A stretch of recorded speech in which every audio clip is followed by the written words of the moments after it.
everyone, this is Dillon. And this is Fortune, also known as a Restless Mind on YouTube.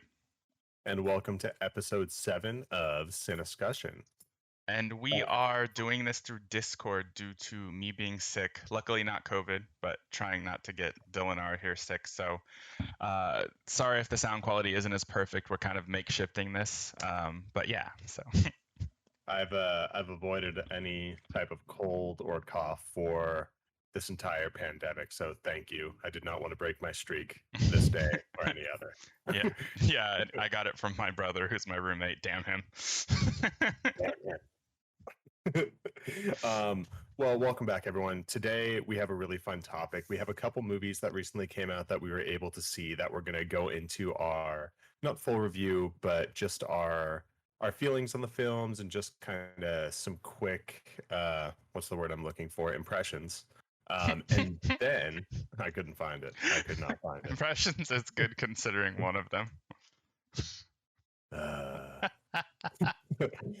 And then after that, the bulk of our podcast today, we're going to be diving into our thoughts and feelings over the entire Alien versus Predator, I guess, franchise, saga, weird combination of movies. Yeah, they both have their own. They both have their own franchises. So yeah, both franchises, I guess. Right. Where we've been able to watch most, if not all, of the films in each over the past 2 weeks. I wasn't able to complete them all, but at this point now, I was able to complete 7 of them, and I've seen them all except for one, which is Shane Black's Predator. But Fortune's seen that, and he'll be able to dive into how much I'm not missing anything. Yay! But let's kick things off, man. So I was able to see a couple movies over the last 2 weeks. One we watched on HBO. It was Malignant. We were able to watch that at home by James Wan, and Warner Brothers deal with HBO on at home and in theater simultaneous releases. And then I was also able to see Shang-Chi in theaters, and one of these movies I loved.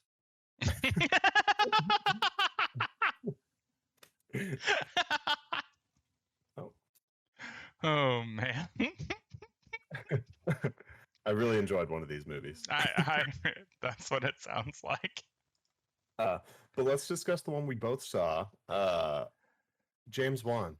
He's a fantastic director. He is. I hear that you are potentially a fan, would be a good word, of this horror mastermind. What did you think of his new movie, Fortune? Malignant. Okay. So this film is, the best way to put it is I find it interesting. Now, interesting is not good, but it is. But it is interesting. To me, this felt like a film that James Wan picked up and did in between doing Aquaman like 1 and 2, and it seems like he was trying to play essentially, because the plot, the idea definitely is tricky to direct well and to pull it off, because there are things about the character that I found interesting when the character would show up. The villain of the piece is what I'll say, and I thought that the scenes were the thing that's really upsetting about the film to me though is that the first hour or so it feels really generic in a lot of ways. Like, even though there are some cool shots in here and there, like the murder scenes, the script, everything feels almost like kind of a straight to video, like not in terms of production quality, but the script and the characters and stuff, they just feel really subpar. But one thing I thought was interesting was whenever the villain showed up, they had this odd way that they were moving. And it almost gave me some, if you ever saw the movie from like the 90s called The Arrival, it gave me some of those vibes here and there. And I thought that it was just a directorial decision because it was creepy, because a lot of directors do stuff like that just because it's creepy. What I like about it is the twist of the movie essentially is, the best way to put it is, if you've seen a lot of movies like this, it's exactly what you thought it was going to be, but in no way in the way that you thought it was going to be. So I feel like the twist of the movie basically leads to this like 10 to 15 minute long action sequence that's like awesome. Like it's like a 10 out of Mhm. 10. There's also another chase sequence in the film between one of the detectives and the villain that's really awesome too. And I would say that those are the best parts of the film. So essentially, the best parts of the film are when it becomes like this kind of action thriller. And it seemed like he was kind of having fun with, drastically switching genres very quickly. And I don't think that there's a problem that can work, but I think the problem is when the first hour of the film isn't that great and it doesn't have any interesting characters except for the lead, basically. It kind of leads you to not care about anybody else in the film, and then by the time that happens, it feels more like this really awesome segment in the middle of a film that's not very good. And then after that action set piece, there's the ending, which just kind of makes you roll your eyes. So it's just kind of like, is it a good movie? No, but put it this way, I thought those sections were very interesting, is the best way to put it. Um, and I guess that's me saying everything I have to say about that one. What about you, Dylan? What did you think? Yeah, this entire movie, we talked about it I think 2 nights ago over text message really briefly, and I stand by my thoughts that this just felt like a giant pot of James Wan things thrown in, stirred together with a terrible script. I think that like it has these really cool circular tracking shots you've seen him do in other movies. It has these like haunted house sections that you've seen him do in other movies with these really cool uh these kind of really interesting shots that you don't see often where they don't cut away. Like I remember there's a shot where a character goes down into the first floor of his home and haunting things start happening. A blender turns on, a door opens, and he walks over and there's this figure sitting on his couch and Yeah, the lights go out and the camera never cuts. He turns the light back on and it's on, and then you see the couch kind of raised like something was clearly sitting there, and I was like, ah, that's cool. Like it you just is. see, Yeah. but at the I also liked the top-down shot as she ran through the house. It's almost like a top-down video game. That was really cool. yeah, that was really cool too. But with that being said, there are these cool things that kind of feel like his staples now that happen in the movie. But I felt like there was no quality control with the acting. I didn't feel like the suspense or the editing was as strong as any of his other movies. Um, I'm just gonna go back to the acting. I think the lead actress in this movie just backpacks this whole film. Like every other character around her, I don't 100%. know. Was there anybody to just be like, "Hey, let's do another take"? Was there anybody to just say, "Let's try that one more time"? Maybe it was one of Yeah, those things where they got her from Peaky Blinders, and then the rest of the budget was yeah, to pay James Wan. right, exactly. And unfortunately, there is a cool reveal in the movie. That's all I'll say about that. But as I'm looking at this monster that's moving in this really weird way, I'm like, in my head, I'm like, okay, that's kind of cool. But also, I'm like, oh no, it's the backwards man. you know? Okay, I'm glad you said it that way. I was gonna say something else, then I realized that might be a spoiler. Yeah, no spoilers. But I mean, the overall design was interesting, but up until there's this reveal, I didn't think it was that cool No, or no, not creepy. not not at all. Like it's not good, and then that's cool, but that's about it. And the other thing is, I just want to say when we'll just go with that code name. When the backwards man is revealed, does it not seem to me like to you like the costume is basically the pig costume from Saw with the long coat, just Yeah, minus the pig face with the different face with the long hair instead, kind of. yeah, yeah. I was trying to think like if this was harkening back. So there is a movie that it does harken back to that I think came out in the 80s, but I'm not going to say it because it was a little bit of a spoiler. Okay, But okay. other than like that story plot point, Um, I was like, what is this harkening back to? Like, is this supposed to be like an 80s movie? No, it's not supposed to harken to the 80s. Is it like a 90s slasher? No, it doesn't feel like that. And I was like, did you just do like a weird callback movie to the early 2000s? Like, That's kind of what it felt like. to me, the film felt like I said, like he was playing. Like it's like I'm gonna make a Mhm, horror film that becomes like an action film that ends as a horror film, and it's like I don't think that I'm not saying that that can't work, but the mhm. horror film building up to it has to be good. Like it's like Yeah, yeah, exactly. But that being said, James Wan's talent is still displayed on the Sure. screen. He's I don't, still exploring interesting ideas that I haven't seen anybody like try in a for long sure. time, which For is sure. cool. And I don't think he Um, wrote it or anything. I think it was just, I personally think this feels like a project that he's in between Aquaman. He had some time to do something else. He probably found a script that he probably didn't even care if it was good. He thought the concept of the twist was cool. And I think he was like, I can do mhm. whatever I want. I'm a big director and I want to just I just kind of want to make this to challenge myself. I think it could be fun. And I think he just did that and then moved on. Like that, like I could be wrong. I'm not saying he doesn't care about the movie, but I mean, I think what interested him was putting it together in a way that still worked with that twist. As I think, to me I would find that interesting and kind of fun as a director, but that might mean that maybe he didn't care as much about the overall story. Maybe he just liked the concept and that was it, you know, and he just, you know, I mean, that's just my opinion, but maybe, you know. Yeah, yeah. I almost wish, like I mentioned, this feels like a lot of James Wan kind of thrown into a pot, but it also feels like there's a lot of ideas on what the movie wanted to be conflicting with each other. Yeah. And I think the movie would have been infinitely better if they would have taken out all the weird supernatural elements. Like they could have kept like the visions changing and like, Yeah. you know, why is our character seeing these terrible events? But when it comes to like the monster like speaking through electronics and all of these other things that are kind of like vaguely implied why he can Yeah. do that, as well as a few kind of haunting scenes. If they would have run this as kind of like a detective thriller that happened to be more gruesome, I I think there was a better movie there. I think so cool. I think so too. I think that would have been cool too because then the twist would have actually been that it has kind of a, I don't know what you call it, not really supernatural, but it has almost like a biological or supernatural. I'll put it.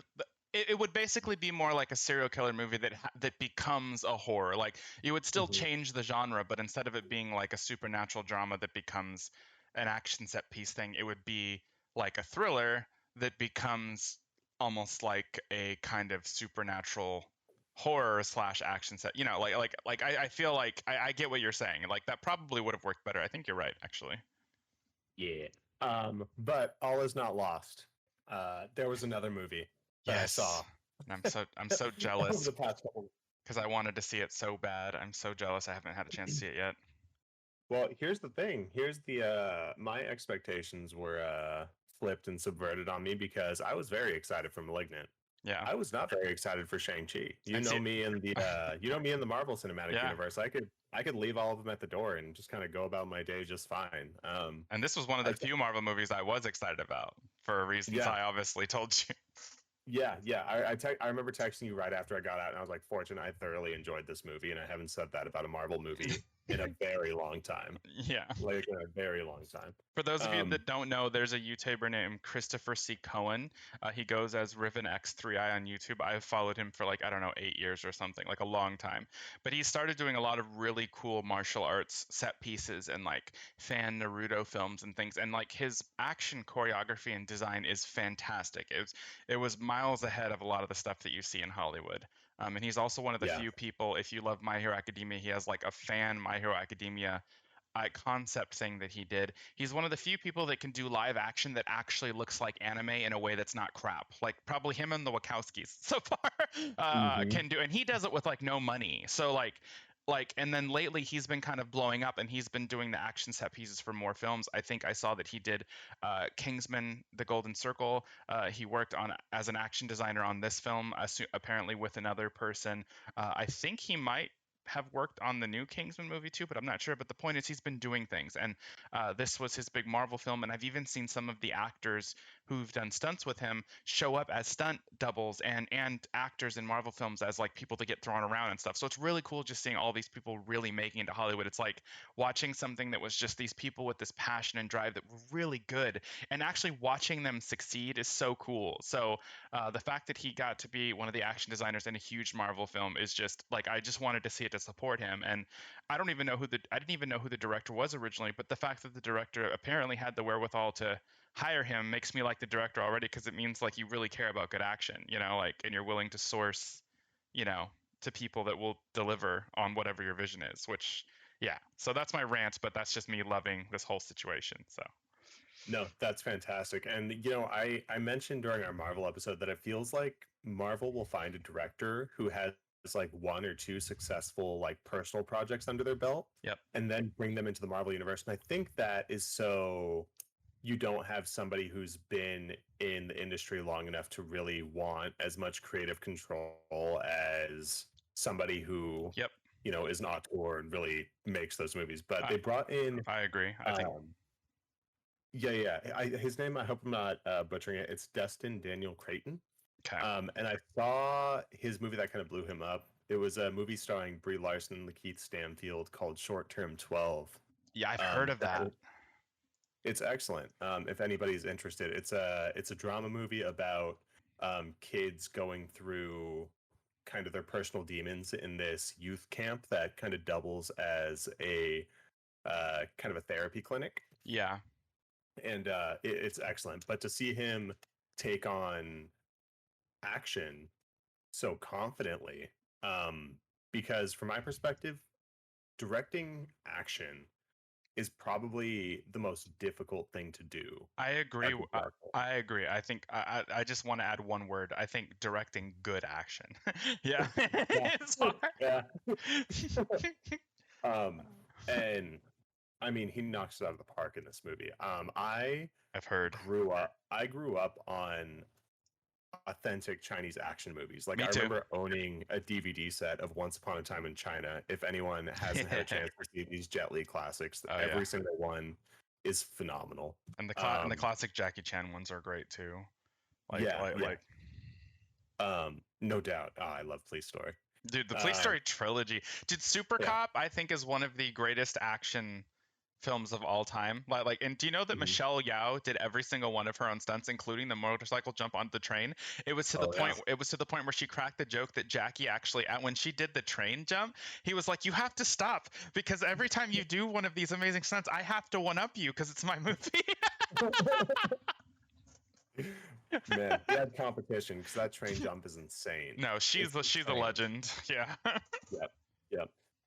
So one thing that I was thinking about it when I was watching the movie, and everybody was excited to see like authentic martial arts in a Marvel movie. And I was coming from the place of, guys, there have been authentic martial arts scenes going on in Yeah. movies One. for forever, Yeah. but I haven't seen them celebrated in a mainstream way like this before. From the action scenes being delivered the way they are to kind of the celebration of Chinese culture in the movie. Um, Before I kind of like dive into like the story beats, just the overall presentation of the film felt fresh. It didn't feel like the story beats kind of felt like a Marvel movie for Mhm. sure, and the kind of comedy that I'll get into later felt like a Marvel movie. But this also felt like it reminded me of like seeing Iron Man for the first time. Like before this was all a giant franchise. That's It felt awesome.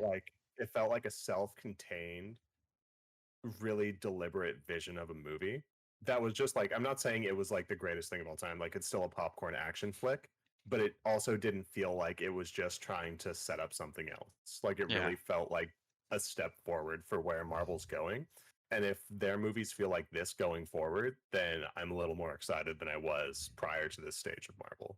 I'll say that. And see, that makes me so excited because I was just excited because of the people that were involved. And you also know that, like, a lot of people know me. Like, I love shoot 'em up action, everything. John Wick's great, but Mhm. like you, I grew up with a lot of Asian cinema and stuff. That's why, like, even a lot of people who love like Star Wars and stuff, like, I'm like, yeah, it's pretty good. And then people talk about like how amazing the Empire Strikes Back sword fight scene is, and I'm like, see, I grew up on action scenes from like Asia and stuff where they were doing crazy stuff. So Mhm. to me, that was really kind of lame. Like, no offense, like it wasn't Yeah. bad. It was all right, but like, and I'm not saying it's bad if you like that. There's nothing wrong with that. I just mean like, for me, like, I have a really high bar when it comes to action scenes, and a lot of action scenes I see in a lot of Marvel films, and not just Marvel films, but just like a lot of American films, especially when people get to fighting, it's just a lot of cutting to distract from the fact that the actors don't really know what they're doing. And I felt like the new Mortal Kombat did the same thing. It's very slow. It's a lot of Mhm. cutting. Um, and I love when people take the time to actually go through months of fight training and you have great angles beautiful rotations and things that actually show off the stunts and show off the people really fighting. Like that's why Jackie Chan used to say he hated like too many cuts, because it shows that they don't know what they're doing. He likes, when something really cool happens, he wants to go to a wide angle, because he wants to show you everything. So you're seeing exactly what's on display, and because his team and him are so good, they can do that. The cutting thing is kind of a necessity when you don't have people that can do that. And unfortunately, I feel like when you have the kind of money that Marvel has and a lot of these Hollywood films, there's no excuse not to have that nowadays. There's just not. So it means you're just kind of networking and going with people you know. But if they're to the point where you still have to do a lot of cutting, that's not good enough now. Like you don't really have an excuse. There are independent people who could do work 10 times better than that. So, if I'm Yeah. coming to see some movie that has fight sequences, make it awesome. Like John Wick's actually pretty cool, but the director is a choreographer who's done really cool stuff his whole life, so it's being directed by someone who cares about that.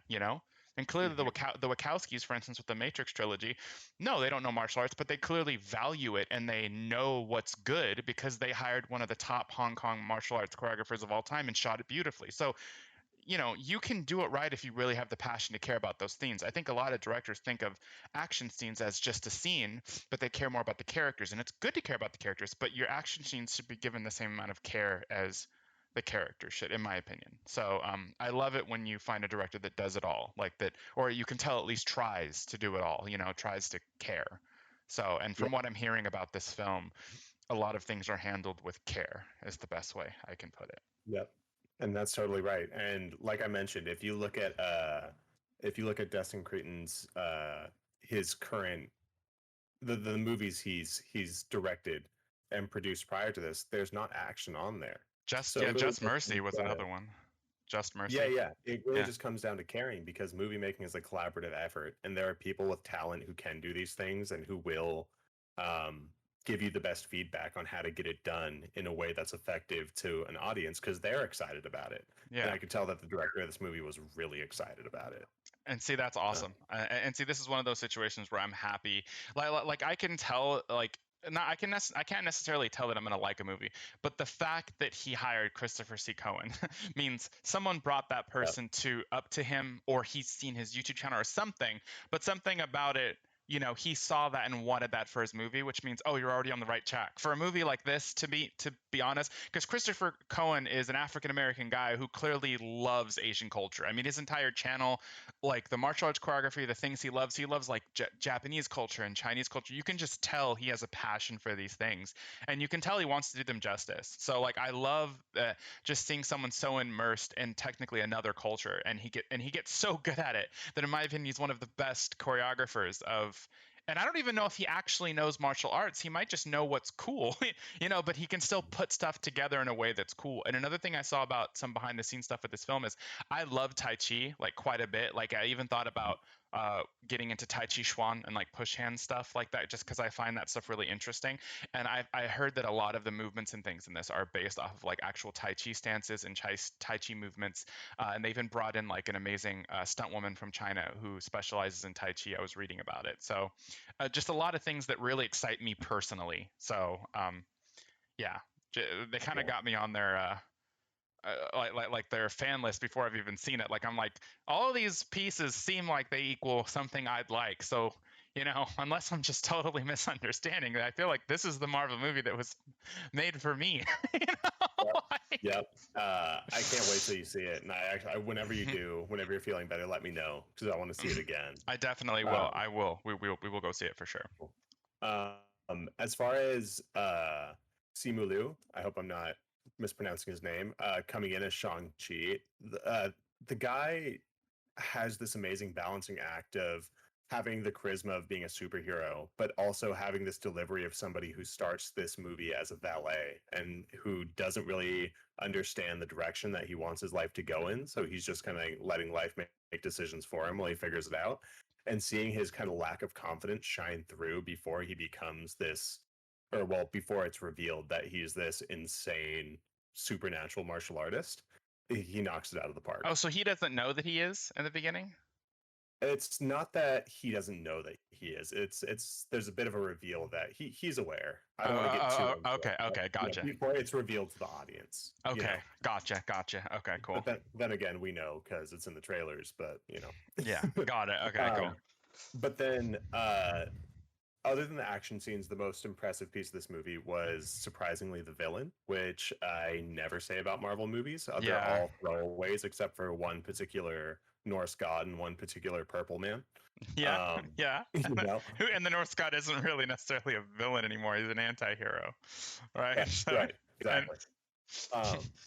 To have a villain in this movie who's played by Tony Leung, who isn't inherently evil.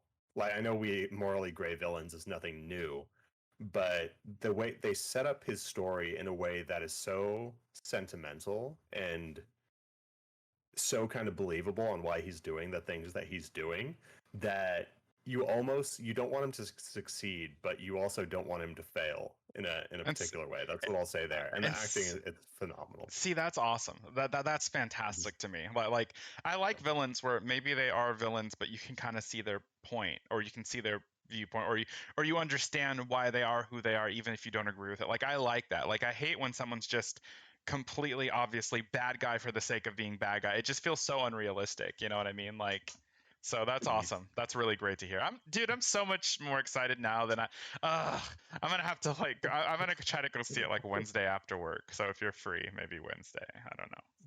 For sure. Okay. And then I have two slight critiques, just Sure. two really quick ones. Sure. The movie feels about 15 to 20 minutes too long. There is a lull right in the middle of Act 2 going into Act 3 where we got to get some context and go into some background information and learn some lore. And it really drags at that point. You really feel the energy of the movie drain for about 20 minutes. Gotcha. Okay. And then also, even though the comedy is good in this movie and it's effective, this is something that I felt about all Marvel movies, and I'm not sure why Marvel is uncomfortable letting any drama or sadness sit for a period of time without telling a joke to break the tension. It irritates the F out of me. Like it's like, oh, it's a scene. I'm starting to feel something. Joke. Why? Like you're just awful. Stop it. Like it's like this movie suffers from that too, because this movie has some really strong family themes, and the emotional stakes in the movie are really high. And whenever it'll kind of flirt with the idea of taking the audience there, and the moment you start to be like, oh man, it's let's crack a joke and move to the next scene. And I'm like, it's okay, just let us be sad for a second. You know? It's okay to let us feel freaking emotions. Like I understand that you're trying to hit the largest demographic of all time, so you want everything to be happy and bubbly, but your movies would be better if you let people actually, feel something and be people. But anyway, that's just me agreeing with you in a very frustrated way. It is frustrating, but that being said, it is what it is. It is a Marvel movie. It doesn't kind of change the game in any way from kind of setting up this universe, but it did feel fresh. It did remind me of seeing the first Iron Man, as far as feeling like I'm seeing something new and a new direction. And I hope that the other standalone MCU films follow suit. Fantastic. Okay, so now we're going to get into what the main crux of the episode is about, which is the Alien and Predator franchises. We both love sci-fi movies. I think we both grew up loving these monsters for various reasons. And in my opinion, some of what makes them awesome is their counterparts, the heroes and heroines that battle them. I mean, till this day, I think Sigourney Weaver is one of the most badass female action stars of all time. Like I love her. Oh, you mean Sigourney Weaver from Alien Resurrection? In every movie, even though that's not my favorite, is how I'll put it. Although the basketball scene was awesome. But making out with her alien sun fetus thing is just weird. Or pretending to, and it wanting to mate with mommy. We can get to that one here in a bit. Let's start with the good ones. So Alien, directed by Ridley Scott. Oh yeah. I've seen this movie 1.5 million times. Me too. But I hadn't seen it in quite a while. I probably hadn't seen it in like a year or two. Both of us own like the Blu-ray quadrilogy, so it's always on my shelf. But it's just not one of those movies that I revisit super often outside of like maybe Halloween. Um, I'd say I watch. I I'd say I watch it like I typically watch it like once a year until the last like 3 years. So me watching it, the only reason I didn't watch it again recently is because when I first moved in my apartment like 8 months ago, I Mhm. went on like an Alien kind of spree. So I rewatched Alien, Aliens, and then the director's cut or the assembly cut of Alien 3. So I had just seen them fairly recently. So Nice. I got through the whole quadrilogy, and this is the first time that I've ever felt, not that I mean the first two Alien movies they're interchangeable as far as which one's the best. I You agree, know, I they're agree both with that. masterpieces in their own way. But this is the first time I've thoroughly enjoyed the first one more than the second one. Um, Interesting. I don't know what clicked for me, but I think just the claustrophobic aspect of being in this dark, dank area and spending Yeah, time with these characters, where none of them are an action hero, and it really feels like, even though Ellen Ripley is our lead, it never feels like she takes the spotlight till the last act. I agree. And watching it this time, even though I know the outcome of all the characters, for some reason, it almost felt like I was so far removed from it that it really started to feel like, oh my god, who's going to make it out of this thing? You know what I mean? Nobody feels safe in that movie, Yeah. and it really is, to me, the greatest monster design that we've ever had. I, It's I ridiculous. I actually agree. Like, I think Predator is a close second, but I actually have to agree with you. Like I think till this day, no one's beaten it. Not with prosthetics, not with CG, not with special effects. I think that I would have to say that if you want the truth, as a kid, even though I loved this movie, I've probably seen Aliens more. Um, Mhm. Same. but the weird thing is, I can't say which one I like better because I feel like they're very different movies. Like, to me, Alien is a masterpiece of a sci fi horror film, Hmm. Aliens is a sci fi action thriller. So it's hard for me Hmm. to say which one I like better because I feel like they're both 10 out of 10s, but they're very different genres. But something I would love to touch on, if you don't mind, I thought what was interesting that James Cameron did with Aliens was he was smart. He's like, okay, so we can't re-replicate Alien, right? Because for one thing, you know what it looks like now. Part of what makes that awesome is you've never seen anything like this before. It's this atmospheric, like that is probably one of the best films of all time in terms of capturing an atmosphere of terror, and Hmm. maintaining it throughout an entire film. Like that is a master class on that Alien, the original.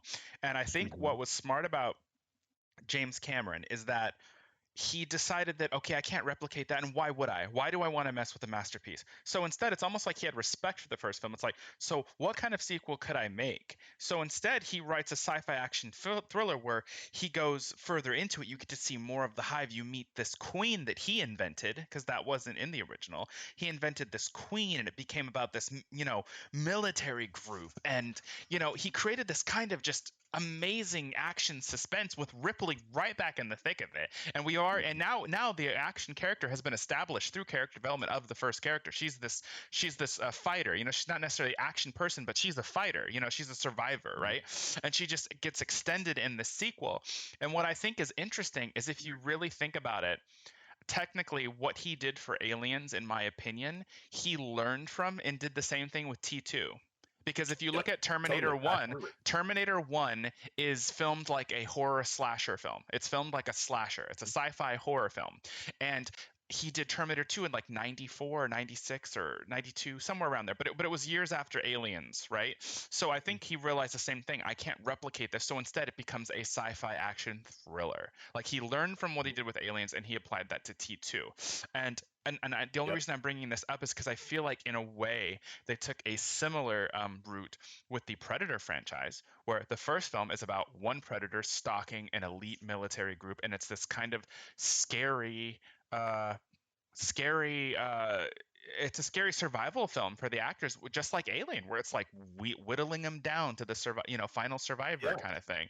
And then in the second Essentially, film, it's a slasher. yeah, essentially it is, right? It's exactly the same Yeah. way. It's And then if you absolutely a then slasher. if you think about it, the second one, sci-fi action thriller. It's set in like 1997 of this projected 19 it came out in like 1990, I think, but it was projected in 1997, this fictionalized future where LA is so bad with drug lords, apparently from the Colombian drug lords and the Jamaican drug lords, to the point where downtown LA is just this war zone, which sets up the perfect environment. And because it's a terrible city, every civilian's armed, which sets up the perfect environment for this sci-fi action thriller extravaganza, where we also get to expand on the predator. And instead of expanding on the nest and seeing more of them and a queen, it's still one predator, but now we get to expand more on his weaponry, his arsenal. And then there is more of them at the end, and you actually get to see what they do with the skulls, like what part of their kind of culture is. And you actually even get a little bit of the history with the whole situation with the gun at the end of it.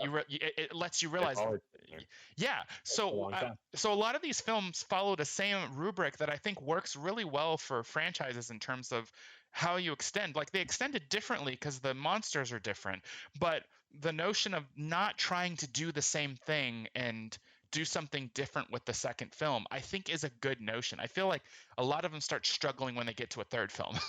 To me. Totally. I think that oh, go ahead. Oh, no, go right ahead. Like, that's kind of where I was gonna end for that. Cool. It really feels something that James Cameron recognized, and who I don't know the Predator 2 director. It was the guy who did Nightmare on Elm Street 5. Yeah. I know that, but I don't know his name. But what James Cameron recognizes, even though Aliens is an action movie, similar to what Ridley Scott did, even though he takes it to a whole nother level, he still plays the monster really close to the chest. You only get it in really brief glimpses. You'll see like a lot of like body horror of like limbs being blown off, or kind of these brief glimpses of what's going on. Talk about in Predator 2? No, I'm talking about an Aliens. Oh, an Aliens. Like, even though there's like big bombastic action movie where they're killing hundreds of them. Yeah. Sorry, my dogs are freaking out. They're killing hundreds of them.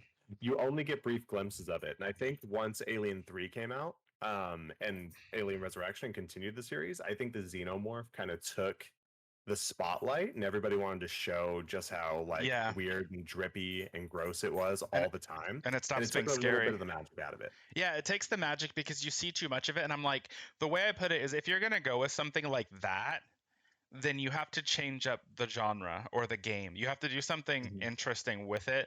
Like, maybe you show more of that because something more interesting comes along. Like, maybe you show those because there's a new alien or something that's interesting, and that's the one that's you don't get to see more of, or something, But I agree with you. Even in like, that's one thing I have to say, if we're going into this.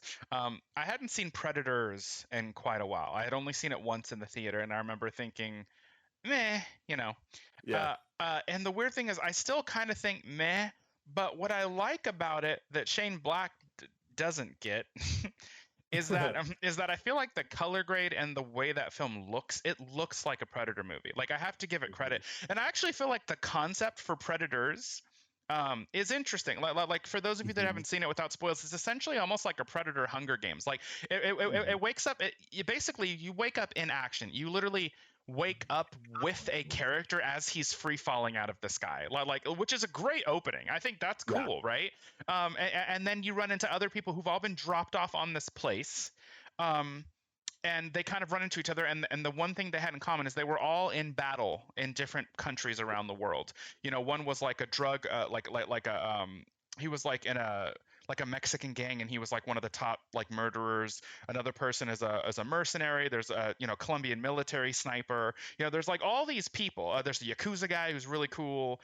There's all these people that clearly they're alphas, is the best way to put it, on Earth. And as they come together and they're trying to figure out where the hell they're going, and they realize the sun's not in the right place, and then there's kind of a reveal short way in with I am going to get into spoilers a little bit because this has just been out for a while. For a long time. Yeah. So, but like, essentially what I thought was a really cool concept was that this entire planet is a game preserve, like that the Predators use to drop off stuff to hunt.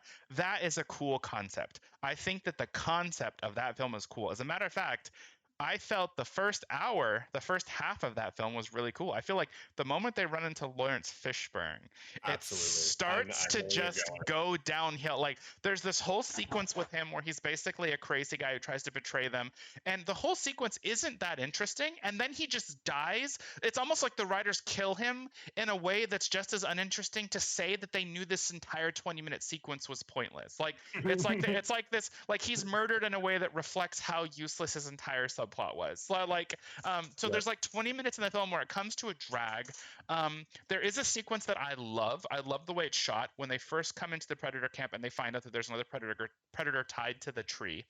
There's a shot where they run and they're all tumbling down the mountain, which is a total homage to the original Predator, where Arnold Schwarzenegger goes sliding the mountain. He's like, "Oh shit!" and then he goes tumbling into the water. But Yep. what about this is like he upped it as they're tumbling. I love the crane up as they're falling. All the shots are really kinetic and they like build momentum until they tumble off that cliff. And I Yep. loved that sequence. I thought that sequence was great. However, there's a shot right after where this like predator aerial unit detects them and comes back, and that's like the reveal of the predators where they become invisible. And there's something about that shot that I found really corny.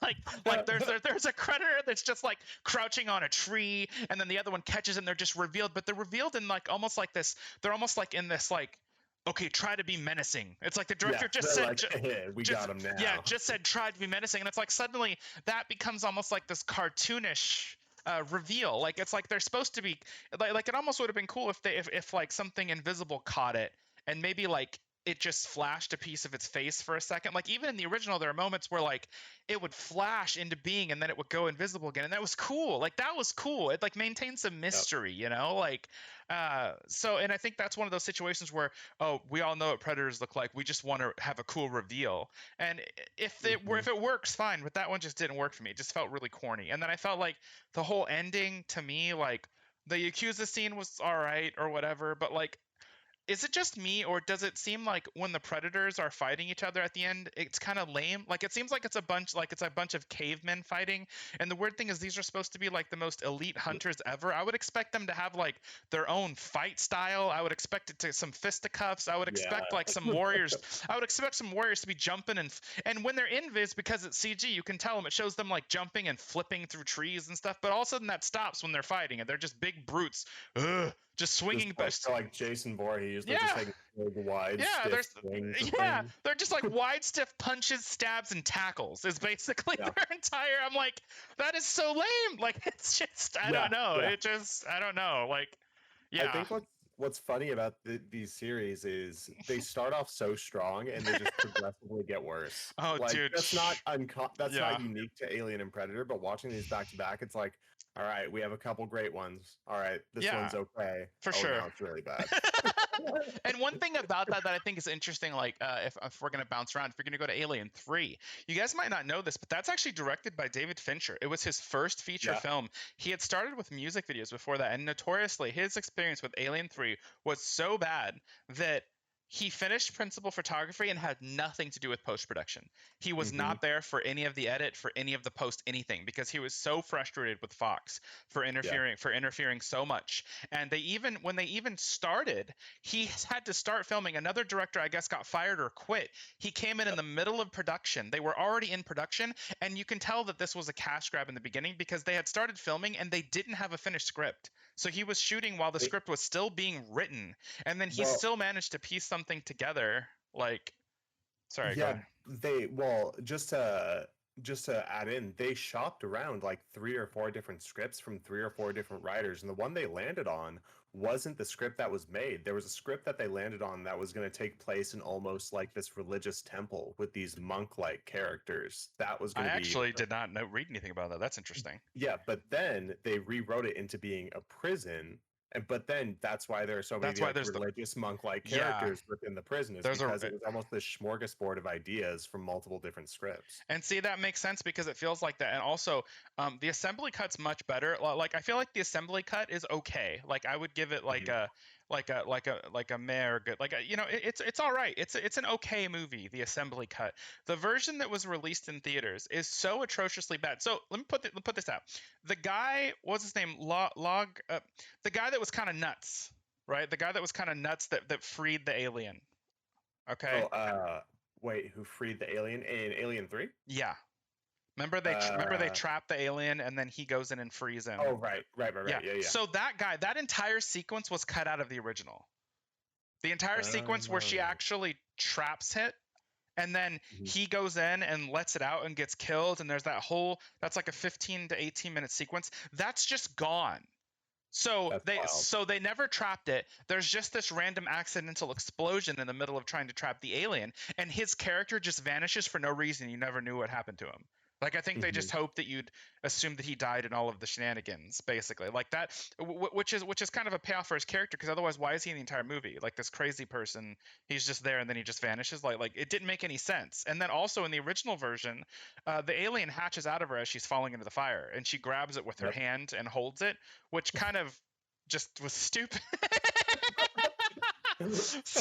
So they removed that in the final, but like I just find it interesting that you can still see pieces of what makes David Fincher awesome, because like that Hmm. entire sequence with the doctor when he dies and the alien comes up and hisses in her face, like the because David Fincher loves information, and he loves when he does show you a close up, it's on something that's interesting. Like he doesn't like to waste close ups. The extreme close up of the needle, the Hmm. reflection in the needle as like like the build up to that, I thought that was great. Like you know what I mean? And then also the when the chief is berating the doctor and his head's kind of tilted and he's irritated as he's talking to him, that's a Fincher shot because he's receiving information and that's the close up. His reaction to this Hmm. info, like you can see pieces of what makes Fincher awesome. Like I would have loved to have seen a movie unencumbered and just let him play with that movie. You know what I mean? Like I really would have, because I feel like there are moments of that film that are kind of great, but just Yeah. overall the film's just not on par with the other ones, right?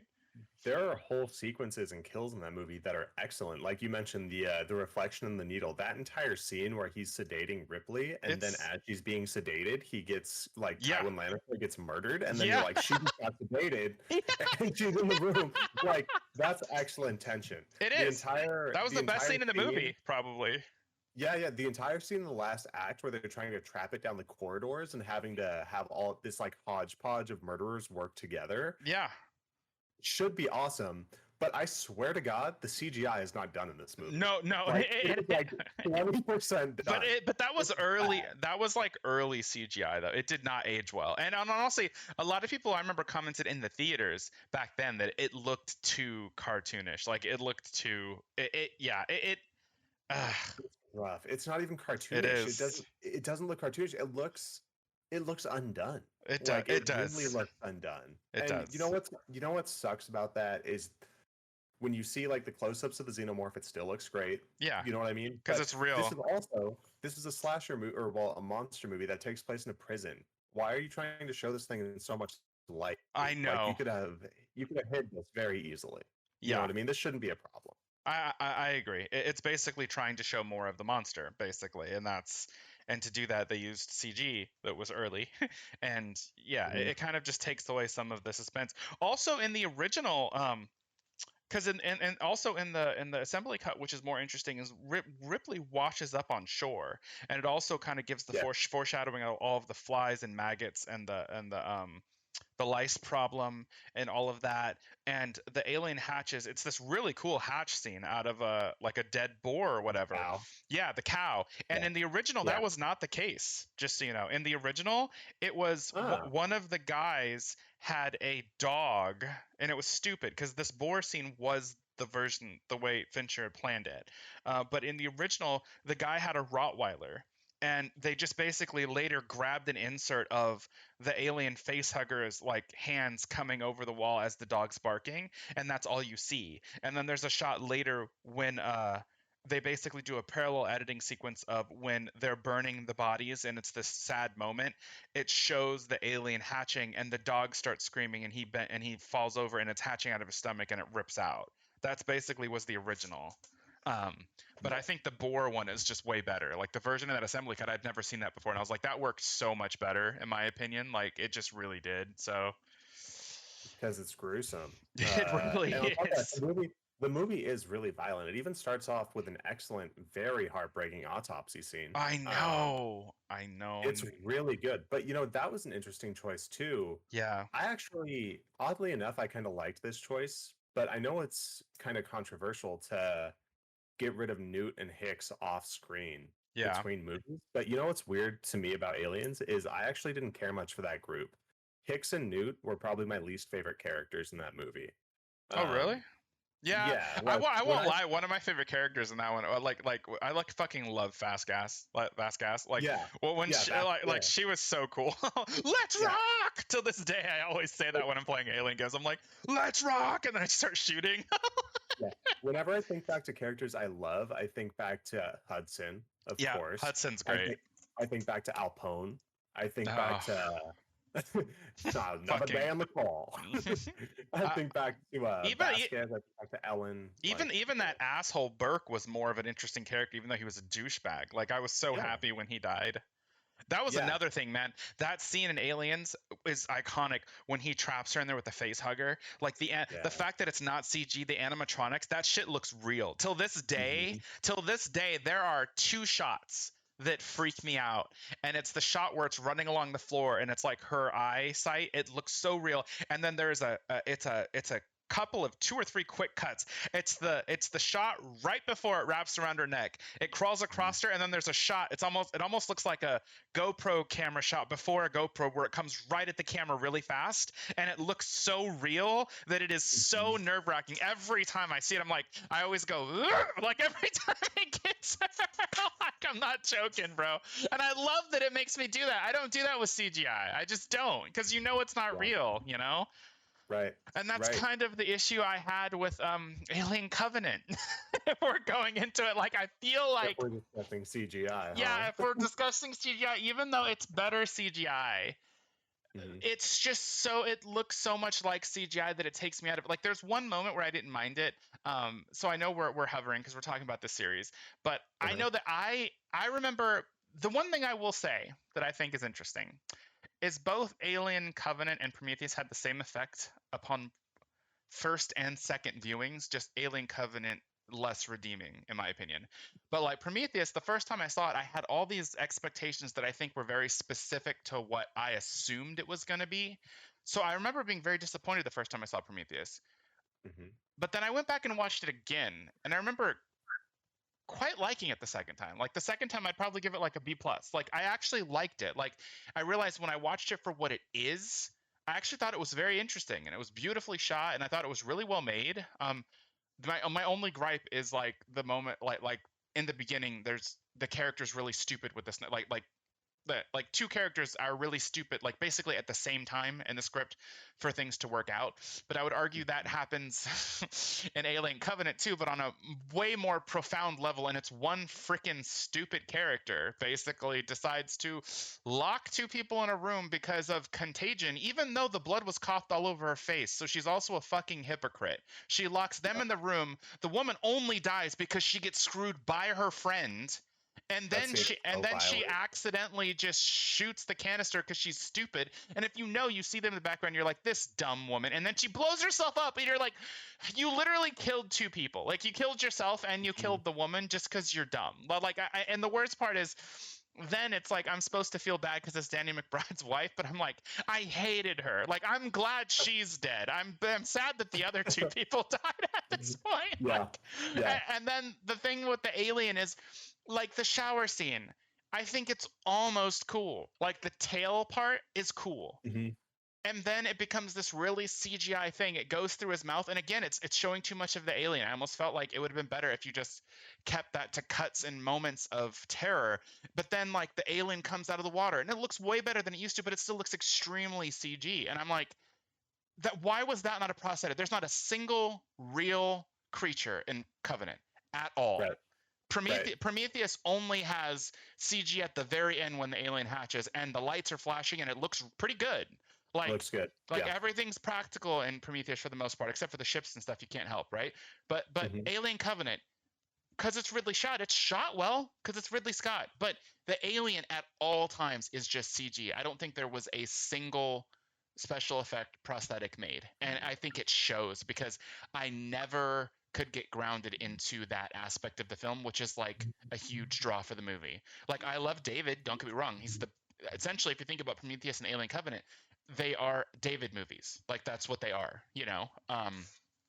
But I just felt like the monster element of Alien Covenant was just terrible. Like, and unfortunately, it just took me out of the film. That's why I couldn't love it. Like, it was meh, but it wasn't terrible, but I didn't like it either. If that makes sense. I liked I liked the hatching scene of the first Alien with David. I like that hatching scene, but that's it. Yeah, totally. I agree with pretty much everything you just said. But you know what's funny is everything that I love, and you just kind of mentioned this, everything that I love about Prometheus and Alien Covenant all comes down to the story plot points around the company and the androids. I think for sure. all of the kind of characters become monster fodder, but I really feel like after Ridley Scott did Blade Runner, I feel like he just wants to focus on androids when it comes to sci-fi. Like, I know, I know, like, it's kind of a joke. But I'm really serious. Like, when you look at all the sci-fi he's done, whether it be kind of having a piece of the sequel to Blade Runner, doing that show on HBO, I think it was called House of Wolves. I haven't seen it though. What it was called? I know what you're talking about. The Wolves. I know what you're talking about. I saw the trailer. Yeah. I haven't seen it though, so I don't.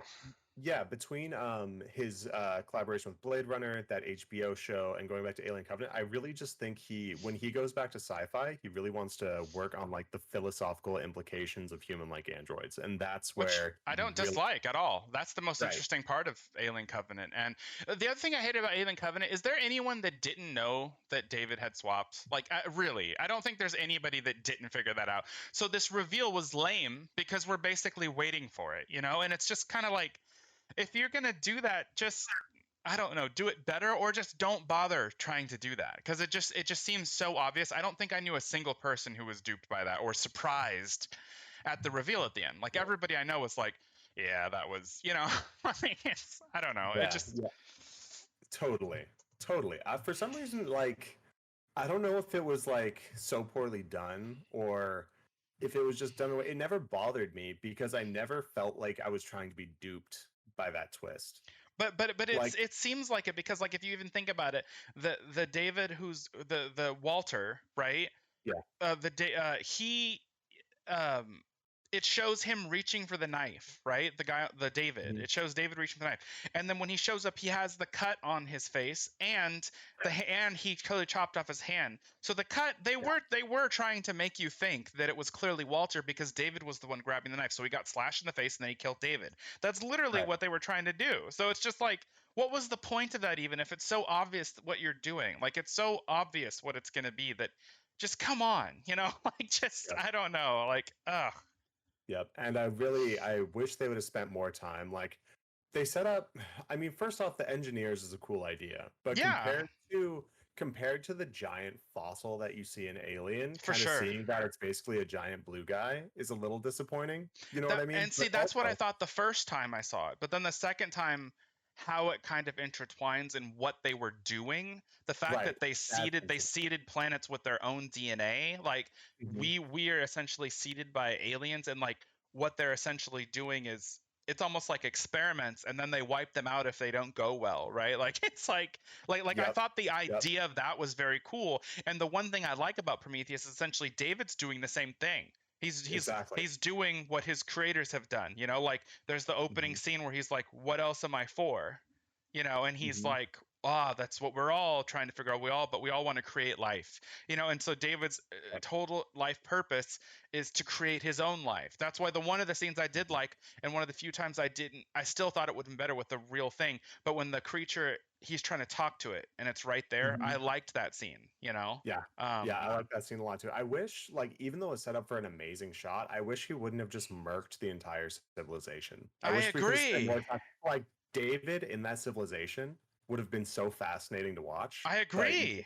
A giant action scene. Like honestly, if the movie had been a half hour longer and you had worked that in better, or maybe the civilization was still there when they got there, or or something like you had some great elements to create something cool, and it almost seemed like that scene was just like you said, set up for a big shot, and it was essentially a big set piece, and it wasn't even a set piece; it was a big CG shot that was Yep. basically just for a big cool VFX shot, and it doesn't. Like it's like there's no emotion into it. We don't know those people. We don't know anything Right. about them. You know what I mean? Like if anything, the person we cared about was Elizabeth Shaw, and she was an afterthought too. Oh, she's just already dead. Seeing what happened to her might have been great considering she was the only survivor and like the Ripley of Prometheus. I mean Yep. that whole surgery scene was fantastic. Like that was That great. really is a great scene. Yeah, That's so good. it's But so good. even what I was saying, like you have these giant ideas that we're fascinated in, and Ridley Scott is like, yeah, but I want to talk about the android. But if you think about it, in Prometheus, I think it was a much better film and it still worked. David was still at the center point, but it was a lot of practical. The story was about a lot more. Like a lot of what was going on was really cool, and because it was practical, the sets and stuff felt real. Again, Prometheus had atmosphere. It really did. I felt like Alien Covenant does not feel like it has atmosphere to me. Like it feels like there are moments that start to have it, and then I'm pulled out of it over and over and over again. And that's kind of what I was upset about because I really wanted to like Alien Covenant. That's the problem. Like I really want to. I'm like more irritated because I wanted to like it, because the second time I started to like Prometheus more, and I was like, okay, now I'm actually kind of into this, and now I really can't wait for Alien Covenant, So, and then the trailer actually made me really excited, and I was like, oh, it's gonna be great. And then I was like, no. Halfway through, it's like, oh shit. What do you think? So, these two have these aliens and these predators have met before. You know what really pisses me off? And they changed the canon too, by the way, by doing Prometheus. Because in the Predator canon, the Predators created the aliens as the perfect species to hunt, if I'm correct. Like, did they create them? Well, you don't know for sure, but it's almost implied that they did, or that they've been working with them for a long time. So I'm like, what? You got them from David? Like did he start selling them on a bartering auction? Well, you know what's funny is having those two together is a fantastic idea. It is. And, like, it should be. The idea from a plot point of having like the ultimate hunter, go up against the ultimate predator is really cool. It should be. It should be. Yes, do you think they should ever try it again, or do you think they should just I want a good one, so I want to say yes, but not Paul Thomas Anderson and the Strauss brothers, who were basically just marketing their visual effects company. If you don't know this, the Strauss, I think that's their name, the directors of Alien vs. Predator Requiem, they own a visual effects company. And if you remember that really terrible sci-fi film back in the day called Skyline, they also directed that. And I'm pretty sure it wasn't about trying to make a good movie. It was about, look, the budget for this, we made it for only $10 million. And we made it look like $100 million visual effects extravaganza. They were basically, which I think is kind of brilliant, actually. It's not a very good movie, but the trailers and all the publicity and everything, it looks like this big Hollywood film. And by the way, we did it for $10 million. It's the ultimate marketing strategy ever. Like it's fantastic. But then they moved on and did Alien vs. Predator Requiem as well. And it shows that they're just a visual effects company because the VFX looked great when they happened. Cinematography and lighting. They even had the actress in there from 24 who I like. And the lighting is so bad in that movie. Like, I understand you want darkness, but when you can't see what's going on, when it's implied by silhouettes, and you can make stuff look dark, but still let the audience see what's happening, especially if it's an action scene, okay? The one thing about Alien vs. Predator Requiem that I'll give it credit for is I liked that it was actually rated R. Like, the first one, the fact that it was PG-13 irritates me. Like, Paul W.S. Anderson always has this, he always has the clean look where everything looks very sterile and clean and pretty, even if it shouldn't. And that's his style. That's fine. But because it's PG-13, it just ruined a lot of what makes Alien and Predator cool. And it also, I feel like he doesn't know those species very well, because the fact that one alien killed two predators was ridiculous. Like that would never happen, even if the predator doesn't have their shoulder cannon. Like, I understand getting the first one by surprise, and then that fight was all right, but like there's no way one predator should get killed by two aliens just if you just know the canon. Like, that's just crazy. Like, I was like, so basically it's a way to get rid of two predators quickly so that one predator is the central focus point with with her so he could give her a shield and a predator Well, an alien tail spear. in Alien Requiem, it's canon that these aliens can have full conversations. I don't know that there's a scene where Wormtongue is blasting the aliens with like the icy like I know. blast, and then the aliens look at each other and they single one out and they're like, "We're gonna have to kill you, dude." And he's Yeah. like, "Don't do that." And they're like, "We gotta get out of here." And he's like, "We can figure something else out." And they're like, "We don't have time." Like it's all through hissing, but you're like, "Are these things having a whole conversation?" You're talking about Alien Resurrection, right? Oh yeah, not Requiem, Resurrection. Yeah. When they need out of the cave, they're like, so we're gonna kill you now, and it's like, wait, why? Wait, we can talk about this. It's like, sorry, Sonny, you gotta go. Like he just blasted me with the little frost cannon like for the third time, and I'm done. That whole face. You're right though, but like, and the crazy thing about, to me, Alien vs Predator Requiem is actually a much better setup for what I would think an Alien vs Predator film that involves humans should be like. Like it crash lands on the planet towns getting infested by aliens, people are getting murdered left and right, very bloody. Predator comes in to clean up.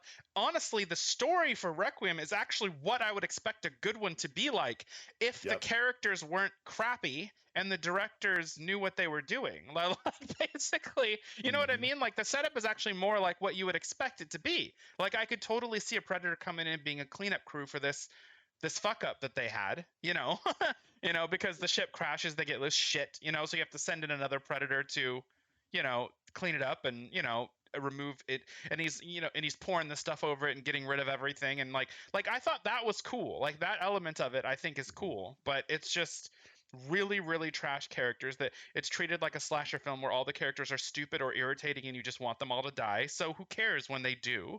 I like that there's finally a Pred alien if I could see it, but like an implied Pred alien that's so poorly lit. Theoretical. Yeah. You see pieces of it at times. And this isn't like clever seeing pieces of the aliens not reveal too much. No, this is just bad lighting. Like they clearly planned on showing it. Yep. Gosh. Both of these series started out so well. They did. Good. Like they're Oh, don't get me started on Shane Black's Predator. Shane Black went with the whole new age thing where everything looks clean and colorful, and I don't mind color, but when everything looks clean, it just doesn't look real right off the bat. It feels like a PG-13 movie even though it's a rated R film. The only thing he did in that film that I liked is there's this constant joke that is hammered in multiple times, and I feel like that is only for really nerdy fans, which I am. The original Predator script was actually called Hunter. It was not called Predator, which actually makes sense because what he's doing isn't being a predator at all. He's being a hunter. He's being a game hunter. So there's a scene where they come into the base and they're like, we call it a predator. And they're like, and she's like, why'd you call it that? And there's like, yeah, well, he stalks his prey and blah, blah, blah. And she's like, but that's more of a hunter. That's more of like a game hunter. And they're like, we already took a vote. Predator sounds cool, and and then every time they're like, they call it a predator, they're like, but isn't what he does more of a hunter kind of thing? There's like this joke, and I feel like that's just for the fans that know that the original script was called Hunter and it was changed by the studio or whatever. And I like that joke, but I feel like he makes the mistake that a lot of these, and I feel like, let's be fair, he did Iron Man 3, so he's coming from, I think, the Marvel universe where you're setting up other franchises again, and it has that thing where it tries to be funny every step of the way, by the way. Like, it tries to be funny every step of the way. It takes you out of everything. There's one other cool shot where he throws the disc and, like, blood falls all over this, like, invisible predator, and it looks really cool.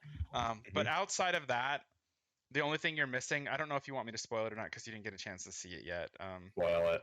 Okay, so basically, the one thing he did that I thought was interesting story-wise is he came up with a reason for why predators collect the skull with the spine, and I thought that was cool. They're essentially making themselves even better hunters through genetic modification. Because the predator that crashes, they realize when they take a blood sample that it has human DNA crossed with it. So they're basically making bigger, better predators. They're basically improving their species through the spinal fluid and DNA of the top. That's why they pick the top prey, because it's the best to hunt, but it should also be the alpha prey that has the best genes, essentially, right? So there's a Yep. predator. So there's a predator that basically comes after this other predator that's like 8 feet tall, and it's super muscular and really big. And of course, it's CG the whole movie. It's not practical once. Like, it is not practical once. Jeez. Do you Meanwhile, think so? Is there anything redeeming? Should I watch Shane Black's Predator for any reason? Is there a really cool scene or a set piece, or I am I don't think completely Iron Man's okay very with good, but you liked it. So I mean, and I it? don't Yeah, I mean that in like a bad Iron way. Man. I just mean that like you might like his spunk. You might like it. I don't know. I felt like Yeah. it has some moments that are cool, but overall, I did not care for it at all. Like Yeah. I didn't hate it. I liked it about as much as I liked Alien Covenant. So Yeah. it's meh borderline oh boy, like basically is where it is for me. Right. It's it has I can't even say it has some super cool sequences, really. I felt like most of the sequences I didn't think were that interesting. And I think that's another thing I found problematic because of there's supposed to be so much going on. I like the idea of not making someone with a disability uh, some kind of hindrance to the story, making them actually celebrated. I thought that was really awesome, and I won't explain what I mean by that in Yeah. case you do watch it. I liked that aspect of storytelling, um, but I just felt like the ragtag group you're along with, I find them all annoying. I find them really irritate. I find them really irritating. And they're always cracking jokes, even when it's inappropriate. There's even a moment where Mhm. two of them look at each other lovingly and kill each other, basically. Um, and it's really funny. Like, it was supposed to be emotional, and I could not stop laughing. Like, I actually rewound it and watched it again. Like, Yep. I couldn't help myself. It's one of those. It's one of those. So I would actually love to see you watch it to see if your opinion's different than mine. I'd love to talk to you about it. Maybe we could talk about this off podcast stream. Maybe when we're talking about Legend of Shang-Chi. Maybe you can see that one, and we could have a little afterthought discussion because I'd I'm love to. down for that. I need a break from bad movies. This one's been a doozy. I know, because you wouldn't rewatch those. I didn't have to rewatch them because unfortunately, I was very bored 6 months ago, so I watched AVP and AVP Requiem back to back, and I was like, maybe if I watch them years later, I'll change my view. And then I was like, nope. I only want classic movies for the next week. Yeah, I don't blame you. I don't blame you. Awesome. Well, I think my final consensus is we have some of the most interesting, well-crafted monsters in any movie, and they had their prime time a very long time ago. That For I don't sure. think the studios have felt comfortable giving up that creative freedom for somebody to take it to a new direction. I know that there was a moment where Neil Blomkamp almost got a shot at Alien. I was very excited about that. I was so sad when it was Me too. Also, there was an unproduced Alien 3 script that you can actually find online. It was the original script before they did Alien 3, and it was actually way more Mhm. interesting. It was a direct sequel to Alien 2. Is it the one in the mall? No, it actually involves Hicks is one of more of the leads actually, and Ellen is still in hypersleep. And there's an entire sequence on a ship. They're basically captured by they're like pulled in by another ship. Um, and I don't remember if it was nesting on their ship or whatever, but it gets loose on the ship, and it almost reminds me, like I almost feel like aspects of Alien Isolation were pulled from this script because Uh-huh. it's like they're pulled onto this larger station, and a queen gives birth, and it's another action set piece movie like Aliens, but it's like a Mhm. direct sequel from Aliens, and Hicks is in it, and I think Maybe. I don't remember if Hello? Newt is in it, but like Hicks is in it, and he runs into some and it becomes this action movie, and I think Ripley the whole time is still in hypersleep. And the cool thing is the way it ends, it almost ends like a setup from Alien 3. But Hicks and Newt actually survive because they get separated. I think she continues to drift into space or something, and they get pulled. So at the end of Alien 3, if I remember correctly, at the end of the script or something, she's still off drifting, and it's almost like the perfect setup for you could have made Alien 3 Alien 4, and Right. and that could have been like Ripley's solo movie and the end of her character or whatever. But this was almost like a second half of Alien 2, or it's not, it's its own movie, but it takes place after Alien 2, and Hicks and I think Newt are in it as well. I believe Newt is in it as well. And Mhm. yeah, because I remember reading it like at work. I had like 2 or 3 days where it was really slow at work, like 2 years ago, and I just like blew through it, and I was like, this would have been pretty awesome. Like, I was like, Yeah, yeah. yeah. If only. Do you know I was reading, and I don't know how true this is, but I was reading that during the production of Alien 3, Sigourney Weaver was incredibly against depictions of any guns within movies. And she was just coming off her Oscar nomination for Alien 2. And she was so adamant about there being no weaponry in in Alien 3, that she finally convinced the studio to go along with that. And that's why they're in an entire prison complex where guards don't have weapons. And their entire reason behind that is that they work off the honor system, which is actually a line in the movie. No, She no, says, "Guards, it don't is, you it have is. weapons?" And he was like, "Well, there's a fire axe, but it's not going to get you far. We work off the honor system here." And I Yeah. was like, "Your maximum security planet prison works off the honor system?" Oh well, yeah, and I feel like, but I feel like you might be able to actually make that work if you think about how it's set up, though, right? It's a maximum security prison that's isolated on a planet that gets shipments to the prison as far as everything's going correctly, though. So I would imagine Right. if they revolted and killed everybody, I'm sure the shipments would stop and they'd starve to death. Or Right, something, like, right. is what I would assume. It's like you kind of have to if you want to still be taken care of. But if you want the Mhm. truth, the fact that they don't have weapons, I won't lie. I'm not saying I'm pro anti-weapon, but I think it probably made it more interesting if you're going to have just one alien, because then the question I think becomes, so too. you mean to tell me you guys have all these guns and this one alien, everyone's missing their shots? This is this is It's what's just going wrecking on? you guys. Yeah, it's like, Yeah. But it's probably another kind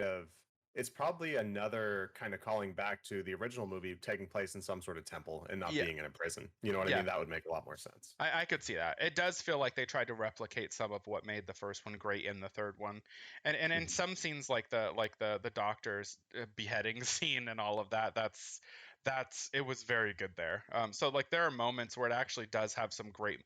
It has some great moments in a film that's just littered with a lot of problems, basically, and it also had Mhm. some interesting characters like the African American dude who was in a bunch of movies back then. I actually thought his character was kind of interesting because he admits that he's like a murderer and a rapist of women or whatever, but he's Mhm. still through religion trying to turn over this new leaf and do something better, like right now, which I Yep. find kind of interesting. I thought that was awesome. He's like this Yeah, natural leader, and he's like yeah, keeping all of these people in line, and yeah. he's potentially the worst of them. I thought Yeah, that was yeah, awesome. yeah. He's like, I was a murderer and a rapist of women, but like through religion, he's found a better calling, and he's always trying to be a better person since he's been there. So it's almost like it's almost like the story of a prison conversions would happen all the time, right? But like Mhm. he's actually trying to live up to it in this really fucked up situation, you know. Yeah. Yeah. So like, yeah, and I also liked the joke about what was it, what they call him, 72 or whatever. the Wait, guy which the guy, and they're like, what's with this 77 thing or whatever, and they're like, oh, we snuck in and we got a hold of his medical records, it's his IQ, like he's kind of on the slower end of things, and like they yeah. just call him like I just thought that was a funny, that seems very much like I could believe that, like in a Right. prison situation, like Yeah. uh That movie is definitely not bad. It's just it's a little messy. Like it's the movie very is just messy. messy, It's but very there are some messy, really great ideas and some really cool shots, some really cool sequences. It's worth a watch. for sure. I agree. Yeah. Well, Right on. all right, guys. So I hope this was okay. Hopefully the audio turns out decently, because like I said, we are doing this over Discord due to social distancing, and this is our first time not doing it in the same room. So we're kind of trying this out. If this doesn't sound great, then if we have to do this again, we might try something else. But thank you guys for being with us for episode 7. I can't believe we're on episode 7 already. Jeez, that's awesome. I know. I'm super excited. But yeah, I guess we'll see you guys next time. This is Cinescussion. I'm Fortune, And I'm Dylan. and we'll see you guys next time. Have a good Bye, one. everyone.